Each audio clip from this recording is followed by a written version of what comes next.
they buy a lot of properties through online auctions. And one online auction is Real Insight Marketplace is the name of the online platform. And so I was really interested by his how he buys them, why he chooses to buy them there, and what type of what things does he do to protect himself as much as possible when buying from an online auction platform. And he says that the online auction platforms, some of them have gotten more flexible with their terms, where they allow financing, whereas before they don't. And there's a trade-off to that. And the trade-off is prices have gotten more competitive as a result of the online platforms being more flexible. And some are not as flexible. Some require a 10% deposit and close within 21 days with no contingencies. And in those cases, he tends to get better deals. However, there's a catch. And the catch is, as everyone knows, there's risk. There's a lot of risk involved there. And there's risk with any deal. But when you're buying something online and you have to close in 21 days and you have a 10% deposit that's due immediately, well, you've got to have your due diligence team running smoothly and very efficiently and effectively.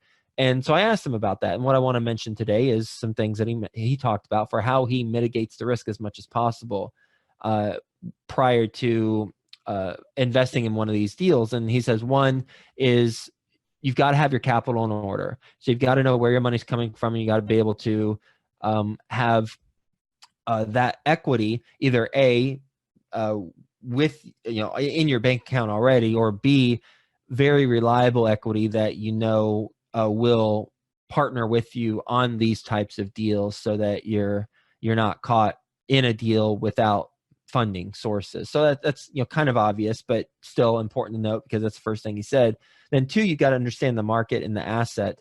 And he brings a construction management team, an acquisition team, an asset management team, and contractors and even an engineer to get phase one done before it's tied up. So he does all of that prior to tying up the property or getting it under contract. And he'll do the lease audit and financials. He'll go look at the competition, and he'll complete this all within 7 days, typically, is what he says. So, I mean, this is just an incredible amount of work that's involved. And he said, the more holes, and so I said, okay, well, that's 7 days worth of stuff, but come on now, that's a lot of things to complete, and surely you're not going to complete all this stuff in the method in which you want to complete it within 7 days. And he said, yeah, you're right. So what I do is, if there's a hole in or an uncertainty about a certain component of the due diligence process, say, for example, they weren't able to get into all the units, then they will lower their bid accordingly.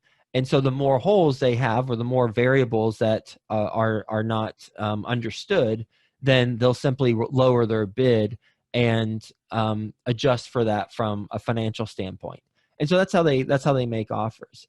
And he said another interesting thing. He said that there's rarely a time where they don't where they find a deal and don't close on it because of the deal. Now, their offer might not be accepted, but there's rarely a time where they pass and say, I don't want to make an offer on this opportunity because of the deal.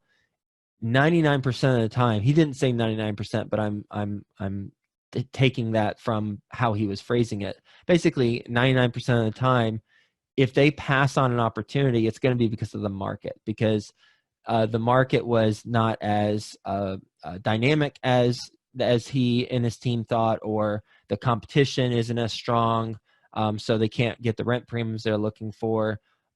Something within the market, because he said you can't change the market, but he has full confidence that he can turn around a property. So that was just someone who's buying a lot of properties and large properties, like 196 unit property he's recently purchased on an online platform, or an auction platform. I thought that was really interesting to learn about.